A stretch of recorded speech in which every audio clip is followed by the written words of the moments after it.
What's going on, guys? Dr. Andrew Fix back for another episode here on the Code.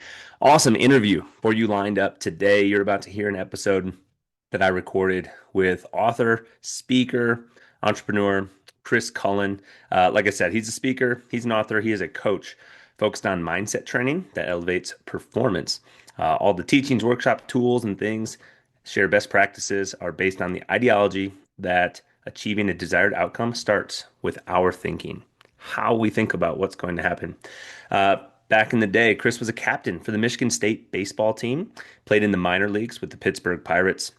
And then he worked for a medical device company, Stryker, gaining experience in marketing, sales leadership in the United States and Canada during his 11 years with that organization. He was one of the youngest and top managers in his division. He delivered over $100 million in capital sales during his sales and sales leadership tenure. Then he went on to start his own company.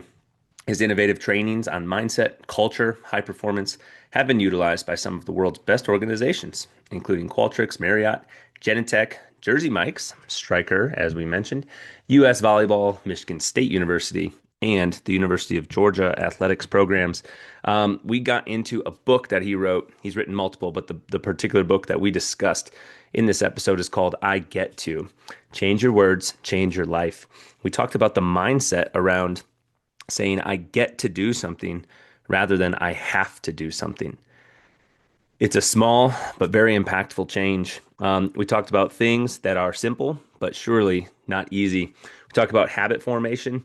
How long does it take to really do these things? How long does it take to change our habits? We go through some tactical ideas of small pieces of small techniques that you can implement in your day-to-day life to start to change this for yourself, change the way that you view things, change your outlook on life, and therefore change how life comes at you. So I would highly recommend getting the book. Big fan. It's a very easy read. It's not extremely long, but straight to the point, and has some takeaways for you in the book. And then I hope you enjoy this conversation that I had with author Chris Cullen. Enjoy.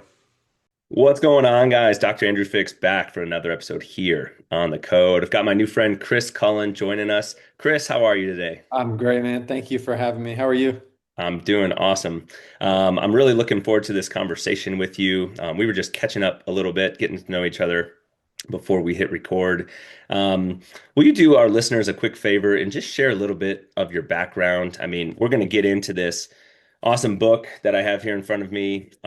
Thank you for the copy, by the way, that the mindset of how I get to do things instead of I Yeah. have to do things. Yeah. And it's such a great message, but tell us a little bit more about you before we dive into that. Yeah. I'm excited about this conversation today and getting into I get to. But for me, I'm a self-diagnosed outcome junkie, you could say. I always love to chase big things and have a ton of fun doing so. And I was really fortunate enough to play baseball at Michigan State and then a couple years in the minor leagues with the Pittsburgh Pirates. So I have a bit of a athletic background. And then I was really lucky to work at a company called Stryker for 11 years. And if you've heard of Stryker or if you haven't, just think that they've got their hand in the cookie jar with everything in the hospital world, from beds to stretchers to knees to ortho implants. They're all over. So big fun company. I was there for 11 years, had five different roles, and had a blast. And then a couple of years ago, I just had a bit of an itch. Has nothing to do with Stryker. I would still tell my friends and family to work there, but I just had an itch to go start my own thing. And so for the past 2 years Hmm. now, I have been speaking and writing and leading workshops. And, I'm the mental conditioning coach at the University of Georgia for their softball team.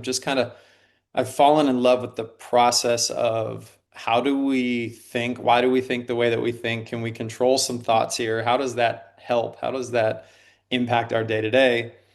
And that has led into a book, and now we've got quite a few speaking gigs on the horizon. So it's been a fun few years for sure. Start my own thing, and here's where we're at.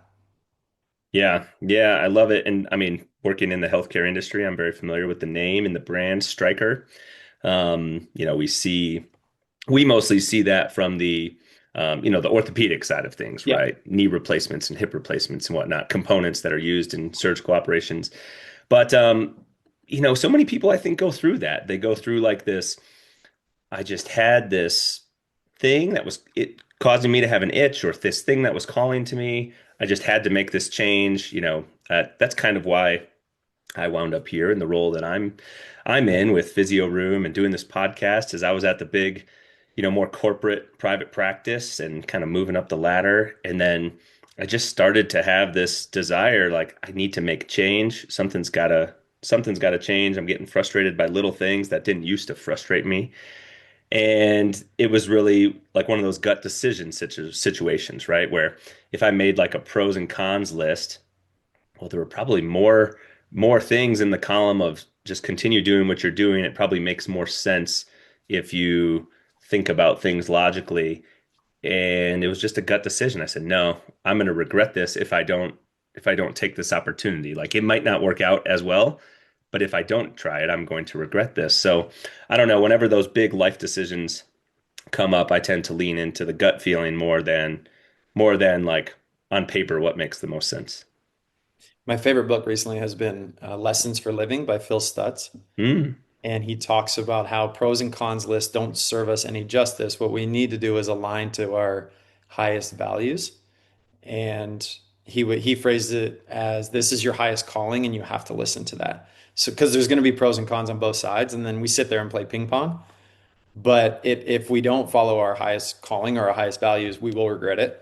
And that's the decision you have to make, no matter how crazy it looks on paper. So good on you. That's a big yeah. jump. I'll have to go check out that book.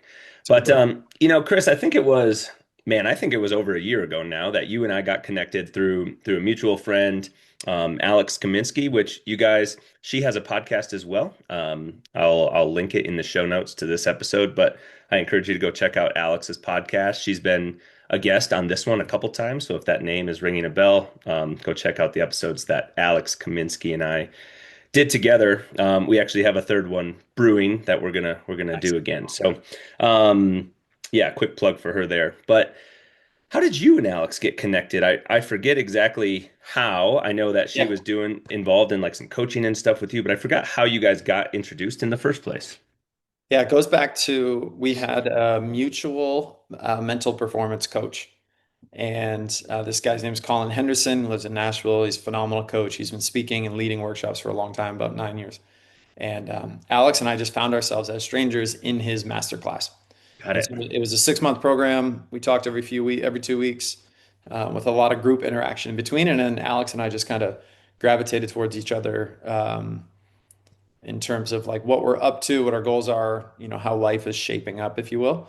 And she's just become a really good friend. And yeah, another plug for her podcast because she's pouring into that and she's awesome. So Yeah, yeah, totally. Well, I think the type of person like you, like Alex, like myself, that would choose to invest in a mental performance coaching program like that, those are the same type of people that are listening to this podcast, right? Like how can we continue to move the needle forward? How can we continue to improve our lives and be proactive with how we live our lives rather than just reacting to the things that come at us on a daily basis or a weekly basis?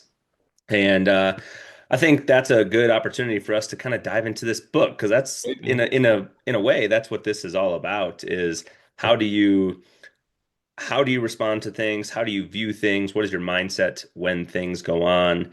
And how can you can control that rather than being controlled on the flip side? So talk to us a little bit about, you know, how did this book come to be? And for those of you guys that are listening to this and not watching, the book is called I Get To Change Your Words, Change Your Life. And I think there's a great message here in this book.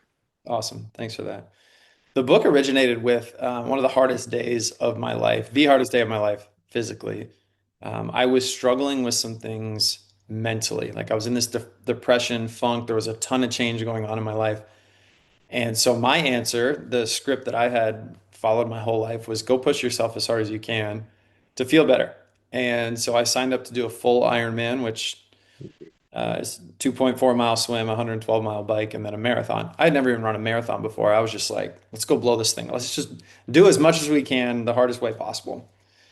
And training had gone well for a year. I was disciplined. You put in thousands of hours and double days, and I felt great up until the Friday before. The race is Sunday morning, and the Friday night before, I'm in the hospital. Mm, And I can say it now. I wasn't allowed to say it for a bit, but I had COVID. And it wasn't the short, easy one. It was kind of nasty. You know, the cold sweats and legs are jackhammering, and it was brutal. So I left the hospital with an inhaler. They offered a bunch of drugs, and I just refused because I didn't want them, in my body for the start line. Saturday, no difference. So Sunday morning, I roll into the Ironman. I am so sick mentally that I'm like, I have to do this race to feel Hmm. better. So undernutrition, malnutrition, if you will, and just gave it everything I had. And I was planning on an around an 11 and a half hour day. And it took close to 16. I mean, it was awful. When the sun was coming up, it was about 94 degrees in the middle of Iowa. There was crosswinds and manure on the bike. And the whole time, you can call it divine intervention or whatever you're this the spiritual side of things, the faith side of things. Something was coming to me. I was just like, keep going, keep making steps forward, keep pushing yourself. And I was talking to myself out loud with, I get to. Like I get to be here, keep going. You know, you get in the hills of the bike and you're like, I get to keep going, I get to keep pushing. Meanwhile, everybody's passing. Like volunteers are passing me. I'm going so slow.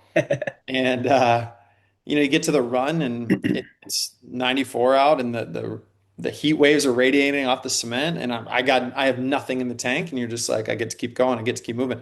The back half of the run was just a shuffle and a walk. It wasn't even a run. That day was I get to, that's where it started. And laying Hmm. in bed the next morning, I was like, there's just no way that that worked, right? So like what else is if that's true, what else is going on in here? Like what am I missing? Obviously, gratitude is the easy one. When I go from I have to pick my kids up to I get to pick my kids up, gratitude. I'm in the moment. Like we all get that. That's not a academic philosophy, if you will. But what else is going on? Like I just was Hmm. so confused and also intrigued. And so that started the 2 year journey of researching and writing and rewriting and scripting. And at one point, this book was like 330 pages, and now it's around 150. I wanted it to read almost like a Instagram carousel where it just kept moving. So that's I get you. That's where it started. And then, Alex and I have connected on a lot of physio and PT discussion. I had a really bad ski fall about 6 months later. Hmm. And this was like the another true test of how to put this into real life is I'm a mover. I love to be outside. I love to be riding bikes and running and all that stuff. And all of a sudden, you've got a shoulder that's obliterated. It has 7 screws in it. The doctor, who's a family friend, left me a funny voice note, but he was like, I need you to sit still for 8 weeks and let this freeze, and then you're gonna have to start working through scar tissue. And if anybody's Hmm. listening that knows, I mean, you just made the noise. There's nothing, there's nothing fun about shoulders or breaking through scar tissue. And No. that fast forward, that's like 15 months of work to be able to do a push-up. It took me about a year. And a lot of days you're just fighting for the next inch on the slide board, right? You're just trying to get up the wall a little bit more and you're like, what am I get to do this. And I think the more I learned about feeding my mind the right mindset, the healthier I got, like the quicker I got, the better my perspective was. And so it was kind of cool to, originated, if you will, with the Ironman. Then a true Hmm. test of life as I'm reading and researching and trying to scratch together, like, is this a book? What is this? Um, Yeah. so that's kind of the jump off for that book. Yeah, it's so interesting, and being a physically active person, a physical therapist, like I really relate to the fitness or the pushing yourself type of mentality of Yeah, of this because I mean, I have not done an Ironman. I have not also run a marathon, but I've done some pretty physically demanding tasks and played athletics at a high level and whatnot. There is always going to be a time when you're in the middle of a hard rep of track practice or an interval or something where negative thoughts come into your head and you're 100%. like, I can't continue to hold this pace. I can't keep pushing this hard. And it is really hard to fight off those negative thoughts because they're going to come up. And I know there was a few times back when I was in college and I'm running hard reps of practice where I let my foot off the gas. When looking back on it, I'm like, that was a mental talk situation more than it Yeah, was a physical, like, yeah, do I physically have the ability to do it? Yeah, I probably did, but I kind of like talked myself out of it. for sure. So what we say to ourselves and how we say it really makes a big impact on what actually happens with our body, right? Yes. And we used to talk about that in college a lot. One of my favorite classes was like a sports psychology class, which Mhm. actually had nothing to do with my major or my degree or anything like that. It was an elective class that I chose, and it was probably one of my favorite ones. And one of the main things that I remember from that was the talk about how visualizing something and visualizing yourself going through the rep, doing the steps properly from a mental perspective is really no different than physically going through the same thing, right? Like Percent. our brain interprets that and perceives that the same if you're going through the rep mentally. And I think that stuff is so important. Like if you can see yourself doing the thing that you're going to do, you're that much closer to actually doing it when the time comes to put your body in the scenario to do it. But yeah, I think having to live it, right, with that ski injury and the surgery and the rehab, like having to live through that, that's really hard. And I bet you that year plus journey, you got way more out of that than you did of that pushing yourself through the Ironman in the first, like, over the course of several hours in one day. 100%. Yeah, I mean, I was so broken that it didn't work for me mentally. Crossing the finish line was high. The next few months, I was like, that didn't work. So I actually signed up for another Ironman, and Mm, my sick thinking was like, if I can do it healthy now, I'll feel better. And I'll never forget, I had a panic attack. So I had a panic attack a couple months after the Ironman, and then I was skiing right after that. And so to me, it was like the universe being like, "You're not paying attention, dude. Like, I'm going to force you to sit still yeah. and put a halt on all of this." And to your point, like I think when we're if you're somebody who's so driven to be moving all the time, you can miss things internally. If fueling and medicine for what's going on internally is just movement, and you never really sit and pay attention or ask yourself some questions, and all of a sudden you're just slammed to do so, and you're sitting on your parents' couch in a sling, like can't sleep. What is going on? Hmm. You don't have another choice. The only choice is to get, okay, like what am I missing here? If we have mind and body, what am I missing with my mind? So it was awful to go through, and it was the biggest gift of my life because it changed perspective and it changed, how I thought about who I am and what I'm doing. I would Hmm. say I tell this to all the audiences I speak to. I open usually with the Ironman story. I was sick. I had a very hard day. But if you're a parent, if you're an entrepreneur, if you're an employee, if you're a friend, if you're a significant other, if you're somebody who's just trying to get a little bit better every single day, that's the endurance game of life. If you're someone who has Yeah. new kids that aren't sleeping very well, Hmm. that's the endurance. I just had a hard day physically. We have to go step by step, day over day to get a little bit better. That I think that's the beautiful part of PT is Hmm. like you see the little things. But the question is, how do we go about our days if we're trying to endure this game of life to just get a little bit better? How do we go about our days doing that? And that's where I think I get to makes its biggest impact is like when we control the little moments, the mundane Yeah. moments, the stuff that I don't know, I don't really want to go grocery shopping. I get that, but like, I don't know, I get to do that. I get to pick the food I want to nourish my body with. It's a simple change. But Yeah. if we do that enough, I think we start to rewire this thing. What I know to be true is we change our entire life. Yeah. Yeah. And so let's dive into that a little bit. I'm gonna like ramble my way to a question here, but ultimately the question is like it sounds simple. And it is relatively simple Yeah, to make that swap in words. And instead of saying, "Oh, I have to do this," or "this thing's coming up, I need to get it done," to "I get to," but it's not that easy to do it. It's simple, but right. it's not easy. You just laid out like exactly what I got to do this morning. I got to wake up at 6 after traveling. We traveled back here to the Denver area yesterday from an awesome trip, and but we have no food in the fridge, right? So I woke up early before the kids were up, went to the grocery store, um, dropped like a boatload of money restocking the fridge and everything, and but I mean, because it needed to be done, right? And so I got to be the one to do that.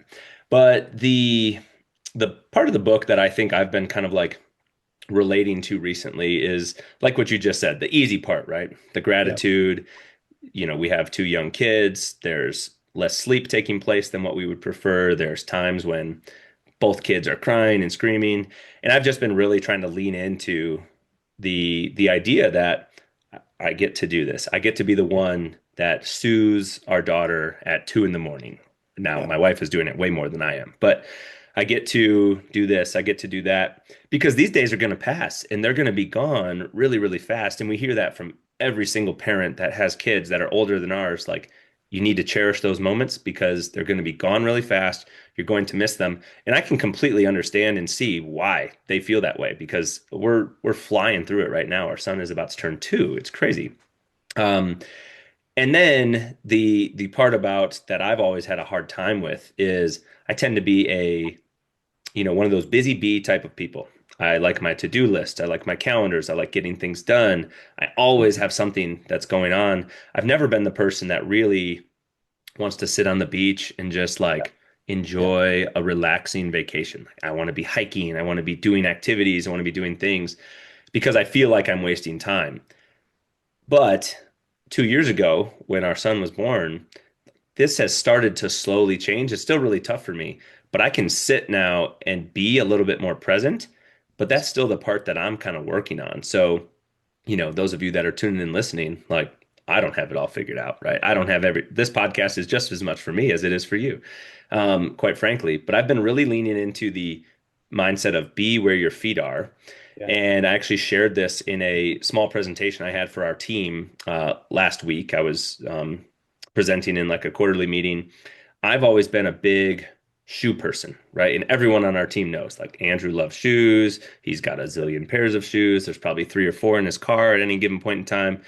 And I relate to that really well. Be where your feet are, because I'm going to look at people's shoes all the time. Oh, what are they wearing on their feet? What what do am they got I down? wearing? Yeah, what am I wearing on my feet? So the idea of like, look down, look at your shoes, look at your feet, Yeah, and have that mean in that moment, like, hey, this is where you need to be. This is where you're meant to be. This is where you get to be right now. So yeah, just be here. And all those other things that are on your to-do list, they're still going to be there 100%. next hour or tomorrow or like whenever the next thing is, they're still going to be there. So just be where your feet are now. But yeah, that's probably the part in the book that I kind of like relate to the most because it's the challenge that I've been having over the past Oh, many it's years of my life. very hard. Yeah. So two things. In the beginning, we were talking about why is this not easy? Yeah. And then be where your feet are is actually a section in the book. So to address be where your feet are, and like what I've learned anyway in researching and writing on this is, we have a lot of stuff that we carry with us from the past naturally as humans. And then our anxiety and our worry typically comes from an expectation we have in the future that we can't control, or we feel like we're trying to control, but you really don't. And so when you take a minute to quote unquote lock in or stare at your feet or just close your eyes and say, I get to be here right now, what you do is you relieve some of that stress and that pressure for the future. And you also relieve some of that storytelling that we tell ourselves from the past. And so the power of it is there's a really good book called Thinking Fast and Slow by Daniel Kahneman. And he says the way that we experience time comes down to two things. One is how it felt, and two is what happens at the end. And this is why doctors gave us suckers at the end of our appointments. They wanted us to feel good at the end. So it's actually not the duration of time. It's not, things going on inside that window of time. It's actually how we feel about it. And so if Mhm. you're going to the grocery store at 6 a.m. and you're doing so in 45 minutes and you're spending a lot of money, there's one way to look at it. And the other one might be, I get to feed my family. I get to take care of my family. I get to provide the worst part is it's happening anyway. Mhm. But if you want to experience a better life, you have to choose to experience time better.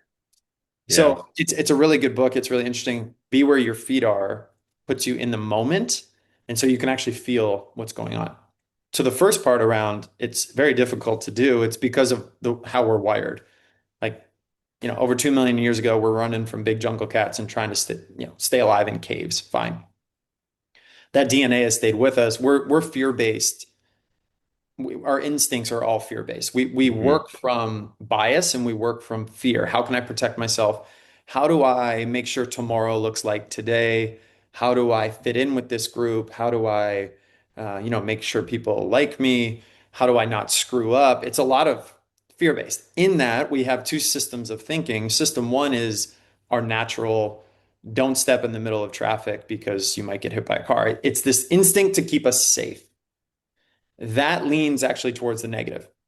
That leans towards staying fixed, not really growing, not using a lot of courage. That's why it's hard to have courage.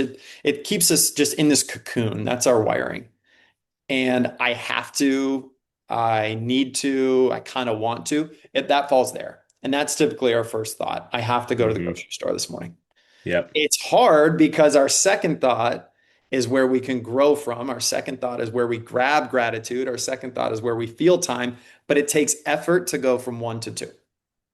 It takes Hmm. a pause, it takes intentional thinking, and it takes movement in our brain to get us into system two, in which I get to lives there. That's why it's hard. Our natural instincts are not meant to find opportunity. They're meant to scan for threats and keep us safe. And that's where we have to like work. This is why it takes a little bit of effort to move into gratitude, into I get to. That's why it's not natural. Yeah. So this is probably going to be a hard answer because it's not going to be like just a black and white thing. How long does this take? Right? Like in the context of someone comes into our physical therapy office, they have knee pain. I wish we could do this. The client obviously wishes we could do this. We can't fix it today, Yeah. right? You've been dealing with knee pain for months or sometimes years. We are not going to fix it in its entirety today. We are hopefully going to uncover some of the root cause things, some of the underlying issues that are there, why you have this knee pain in the first place. We're going to start the process of addressing those so that we can get this to go away and not just make this a quick, simple fix that's only going to last for, a few hours or a few days. We want to address the issue.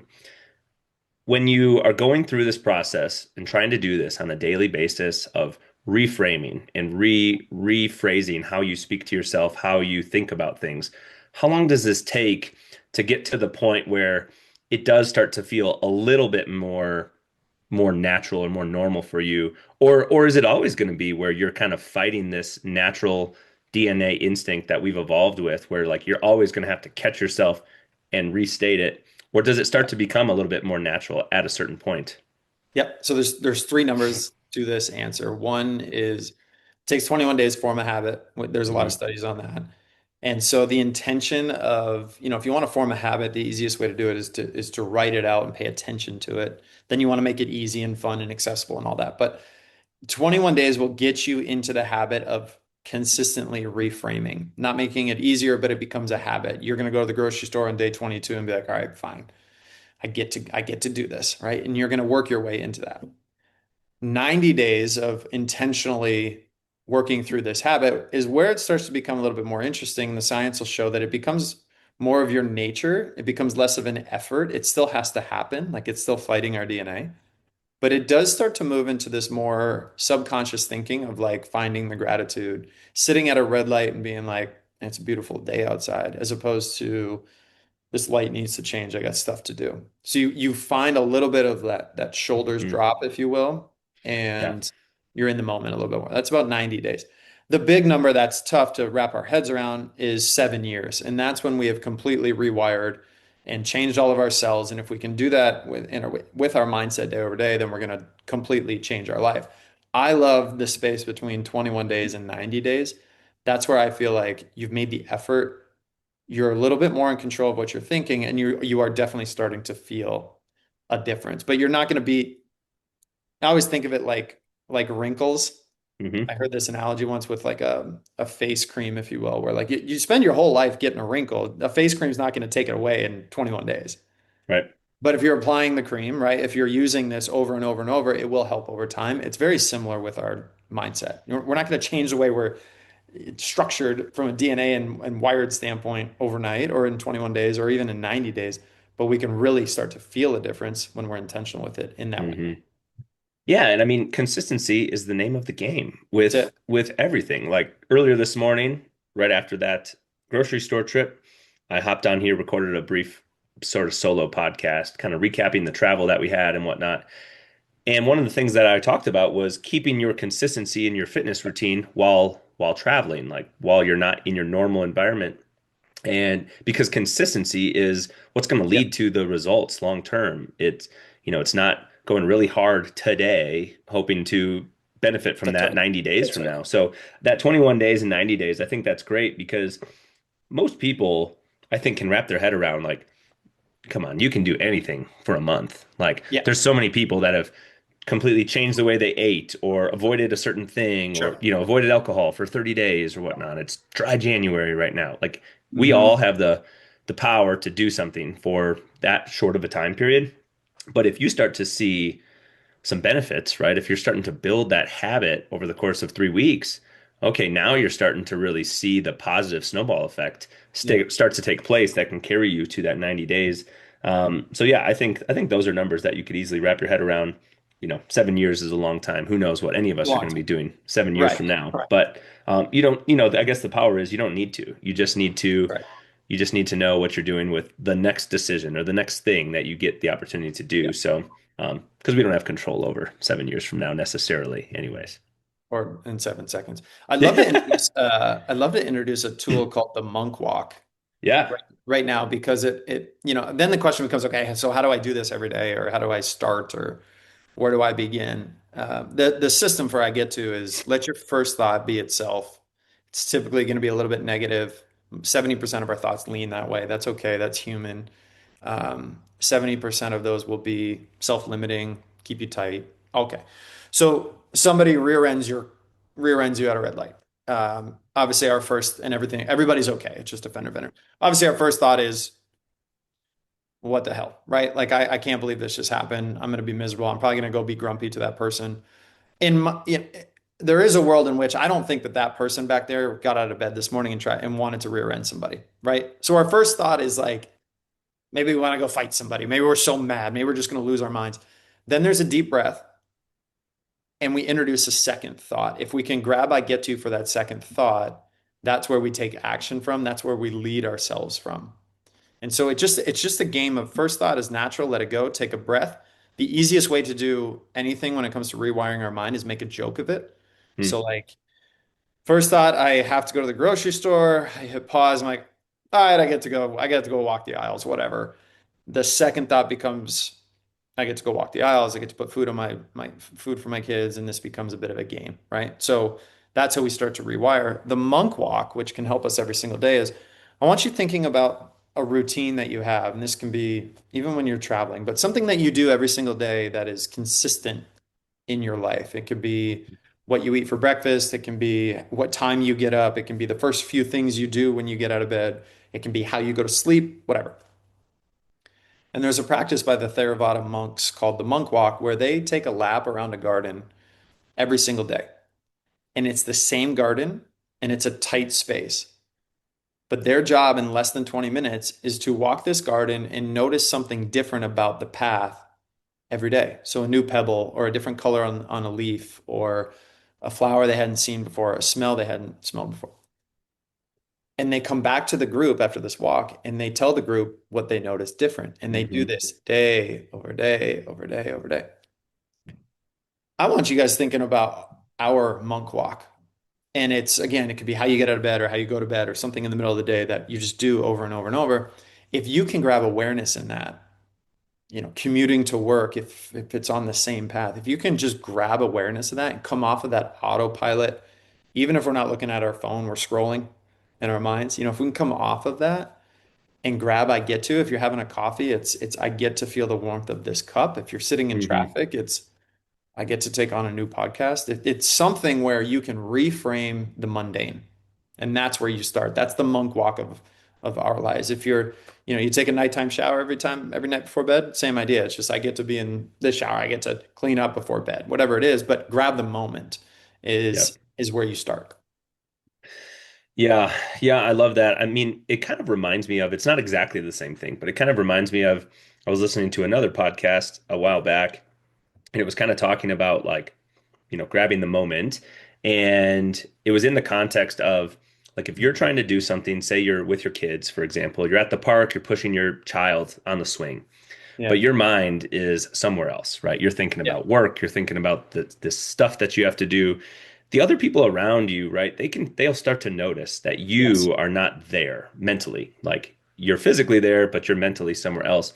And one of the strategies that the host shared was like what he tries to do is like you said with the monk walk, notice something different about the path, like notice some tiny small detail that like Mhm. pulls you back into the moment. So like instead of thinking about, oh yeah, I'm pushing my son or daughter on the swing, no, look at the way that their blonde hair Yeah.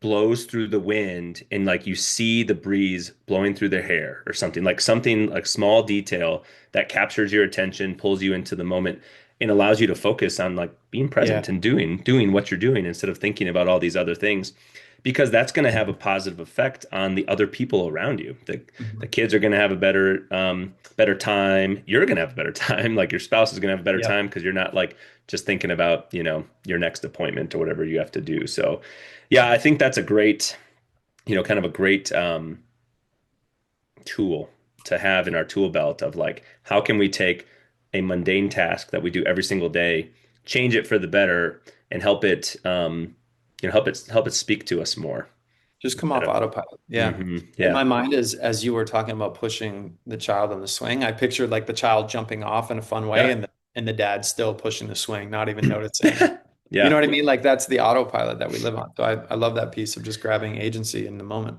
yeah. And I think many times I tend to be. Hmm, many people have filled out these like personality assessments, right? Like you fill out an Enneagram or you fill out a Myers-Briggs survey or something. We just went through one called the Clifton Strengths or the Gallup Yep. Strengths Assessment Yeah. with our team. We we had that at Striker that was very popular.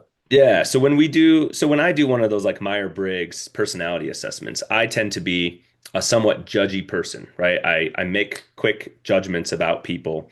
And this is so much easier to say than to do.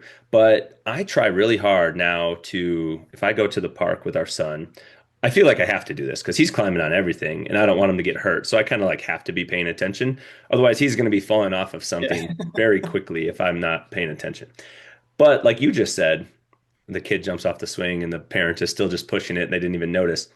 I see people at the park. Usually they're standing behind their child, right? They're pushing them on the swing, and their face is just in their cell phone, and they're Sure. just pushing the swing. And I'm like acutely aware of it, and I notice it, and it bothers me. But I know there's been plenty of instances where I'm doing the exact same thing, right? Not necessarily on the swing, but like I'm looking at something or I'm paying attention to something else instead of what's happening right in front of me. So it's easy for me to like judge the scenario or judge the other person. Sure. But like we all do that same stuff ourselves too. But I think once you can start to be aware of it, then you can start to slowly make steps to change this from happening over and over and over again. Um, and I think, the message in this book is a good one to help us do that.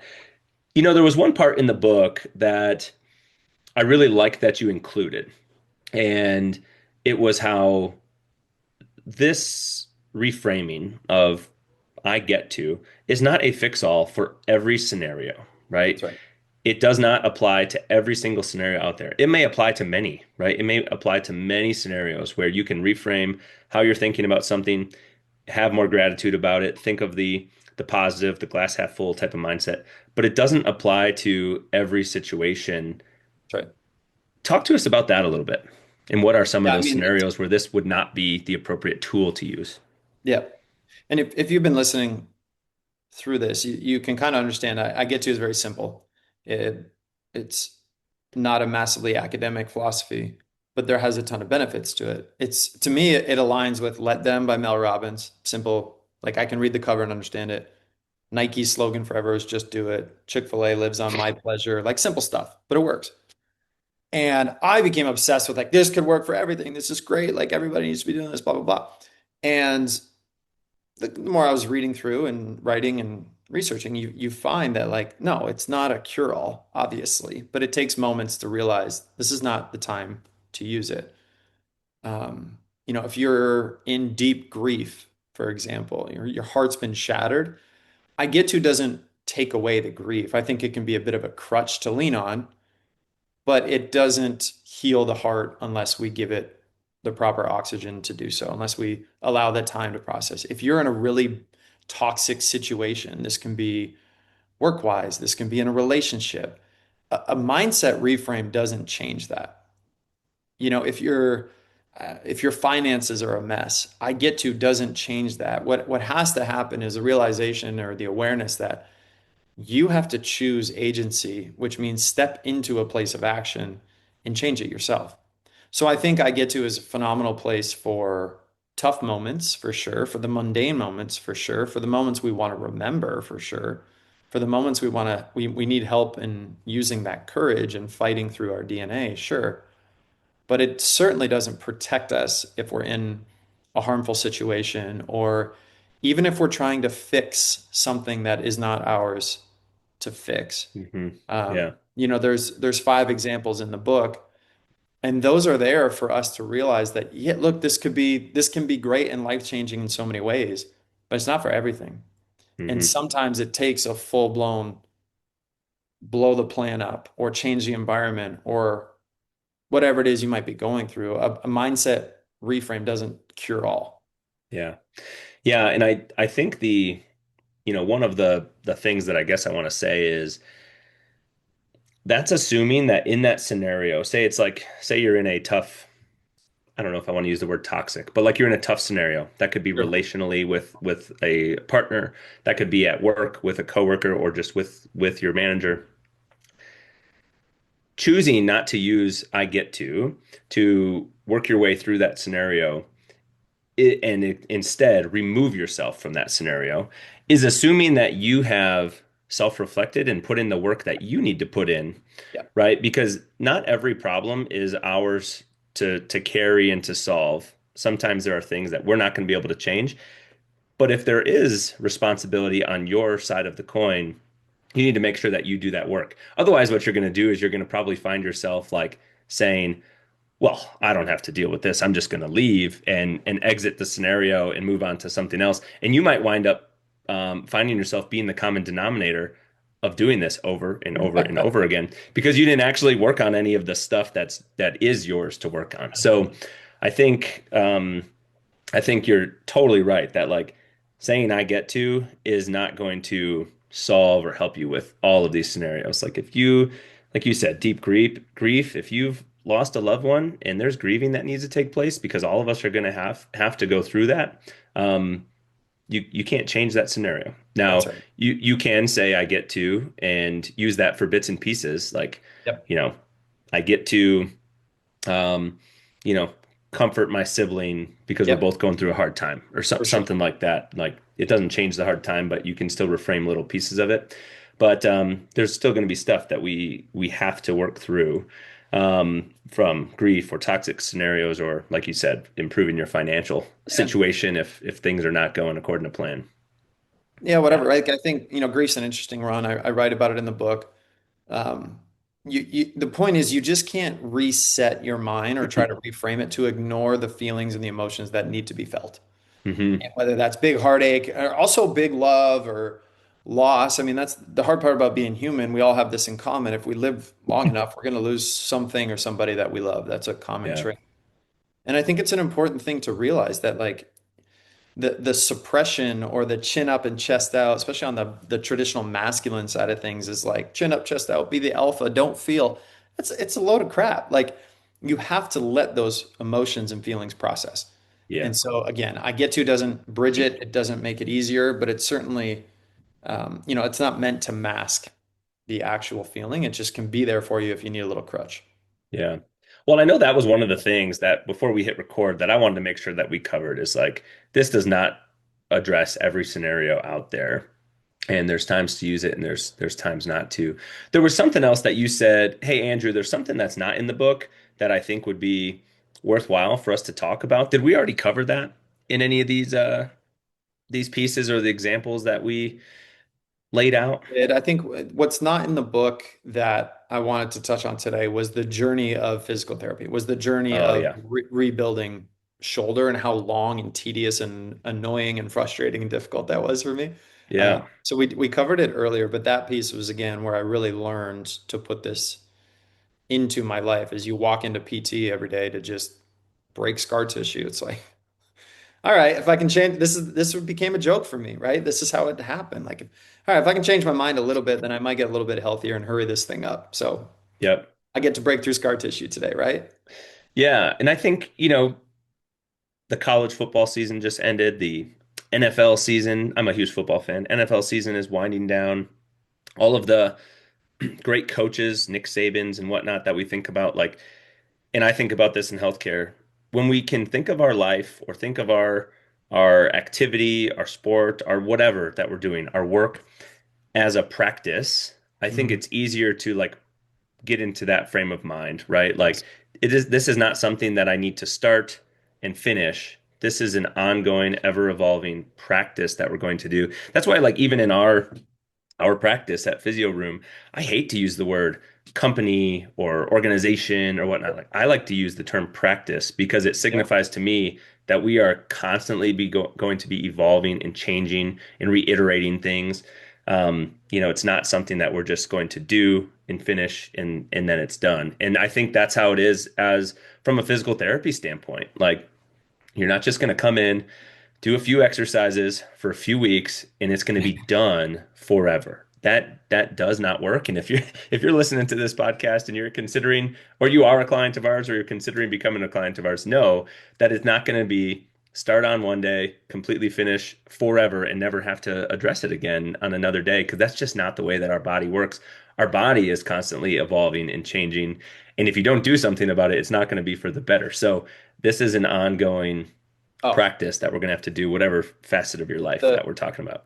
the frying pan to the face moment for me with my PT was, in the early beginning, she was like, "Where do we want to get to?" And I was like, "Well, I'm doing another Ironman, so like I need to be swimming and lifting." And she said to me, "Your new normal is going to be different." Hmm.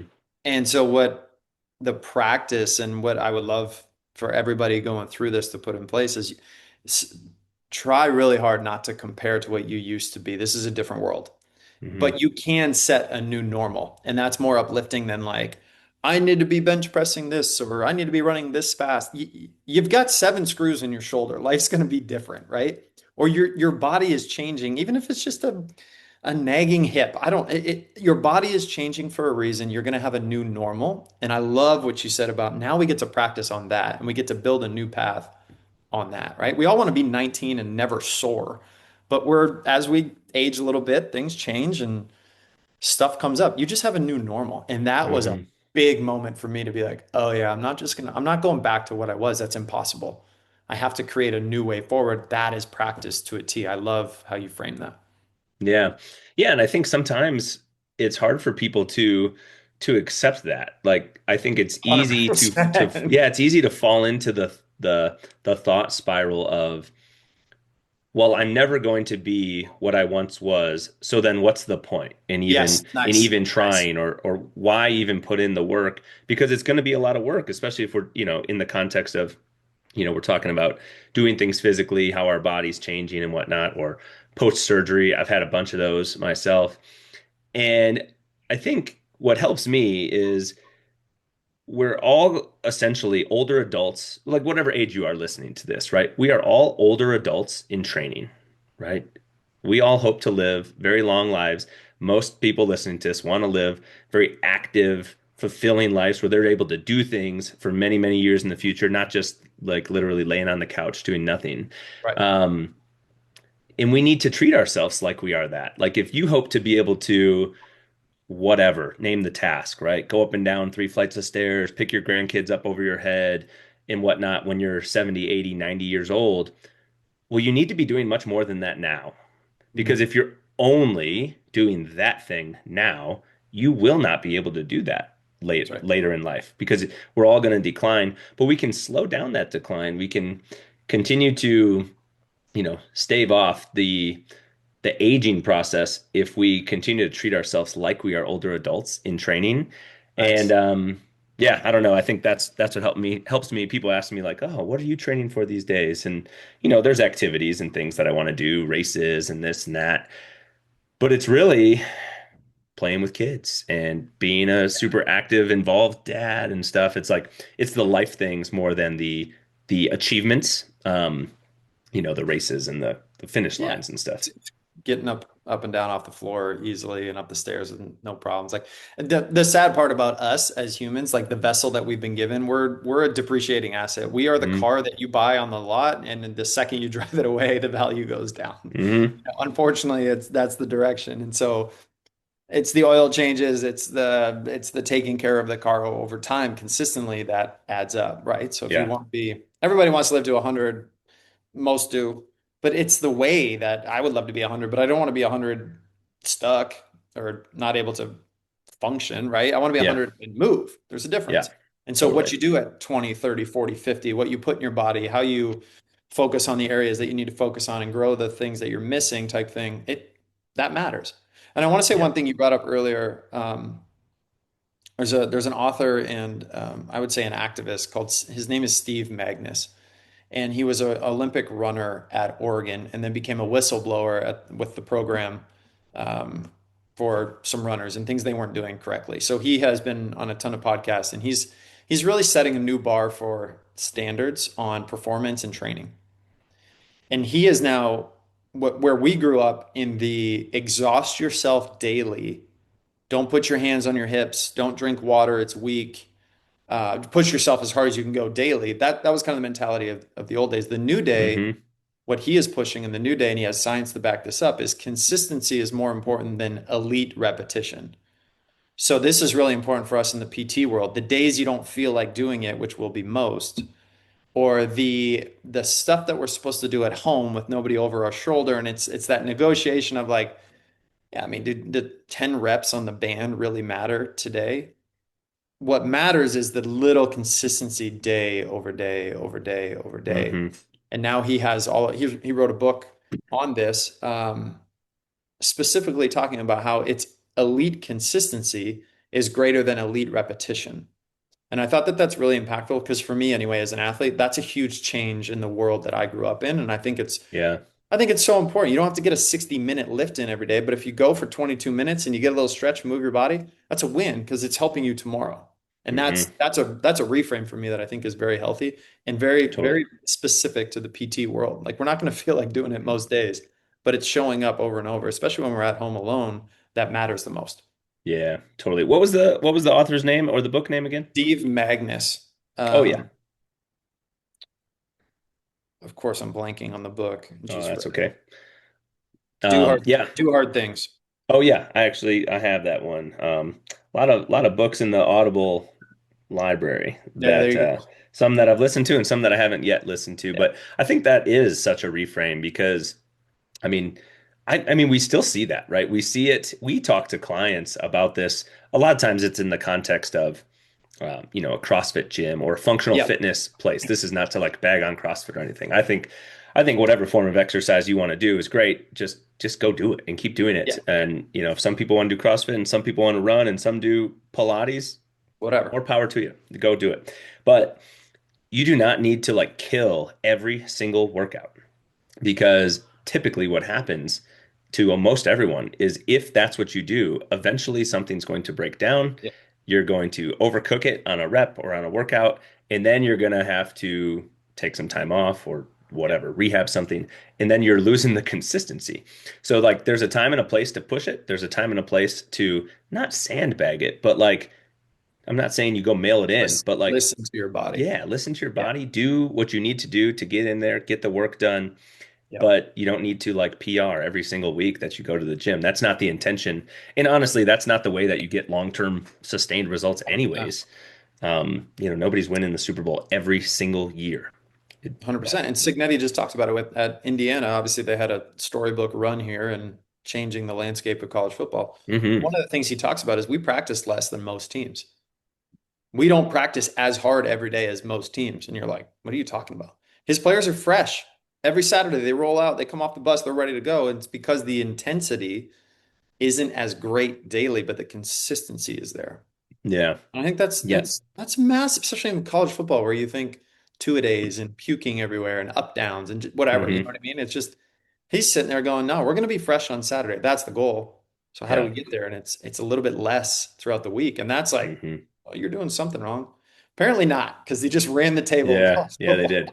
Yeah, they won some tough games along the way. Yeah, the owner of our practice, his name is Chris. If you guys don't know him, he uses this phrase a lot: daily over decades. Love it. And I think if we can start to think about things of like, I'm not doing this for right now. I'm doing this daily, consistently over the course of decades to get to where I'm trying to get to, because we live in this microwave society, right? Like we see it Mm, with people who currently are on our team, previously have been on our team. Like everyone wants that next thing and they want it right now. Like yeah, you want the next promotion, the next pay raise, the next title, the next whatever. And maybe you've been on in your position that you're currently in for 3 months or 6 months or 2 years. And it's like just keep showing up, putting in the work, doing the things daily, and don't look at things of like what you're going to accomplish this month or this year. Like, what are you going to accomplish over the next 10 years, the next yeah, 2 decades, 3 decades? Because yeah, it's going to, like, what is that phrase? Like, we overestimate what we can do in a year, but underestimate what we can do in 10 or something like that. yeah, So, and that's kind of what he means by that is like, we need to think more long term yeah, about this, and what do you need to do, what are the little pieces, the bricks that need to be laid over the course of time to help us get to that big 10-year goal or 20-year goal, because we're not going to accomplish it today, and if we don't think that long, then we're going to be leaving a lot on the table. yeah. It's very true. And that helps with consistency. This is business. This is PT. This is Hmm. life, decades over Yeah. days. Health, right? Like nutrition, all of this, like decades over days. How do I want to feel at 70 years old? What do I need to focus on today? You don't have to be Yeah. perfect, but it's just having the awareness of it that I think is so smart. You Yeah. learn this when, and from running your own business or being an entrepreneur specifically, is so there's so many days that are so tough that you want to quit, but you can't, you have to keep focus on like, in 10 years from now, this is the impact I'm going to make on the community or the people around me. And that Hmm. keeps going in the tough days and the hard stuff. And it's very Yeah. applicable to PT if you're going through it. Like, how do you want to feel in 10 years from now? So that helps you with today, even though it sucks. Yeah. Yeah, totally. I love Well, that. we could keep talking about these things like all day long and Yeah. have an ongoing conversation, because you're so right, this relates to every area of our life, the stuff that we're talking about right now and the stuff we've talked about over the past hour. But what I want to do is give you an opportunity to tell us, like, where would your preferred destination be if people want to find out more about you, if people want to pick up a copy of this book, which I highly encourage you doing. It's like you said at the beginning, the book.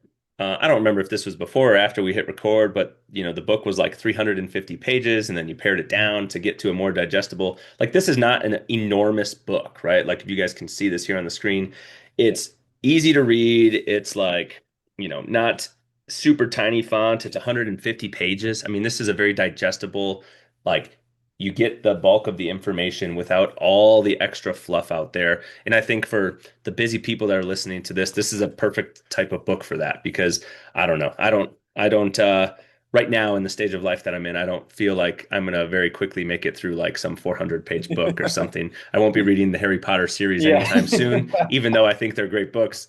Right now, that would take me like all year to get through one of those books. But where should people go to find it, find out more about you, and if they want to dive into this more? Awesome. The book's on Amazon, hardcover, softcover, just called I Get To. It's a yellow cover, obviously.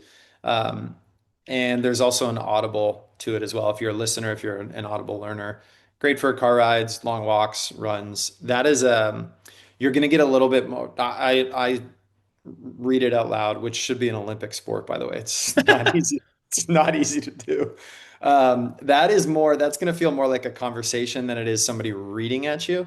There's a couple rabbit trails in there that I go down and I share some more stuff in there. So that's just more, I would say almost like a podcast chat than it is Mm, strictly reading the book. So I've gotten some good feedback on that, especially people that love to learn through listen. And then as far as information from me, I mean, my website's out there. Feel free to email me at hello@chriscullen.com. I'm on Instagram, Chris Cullen underscore C3. But I love conversations. If you're interested in learning more about what's going on, I'm happy to get on the phone and chat with you a little bit. Like I said, I do quite a bit of speaking, leading workshops, and working with Fortune 500 companies all the way down to high school athletes. hmm. So if I can help in any way, or if there's a nugget in here that you want to expand on, I'm happy to chat anytime.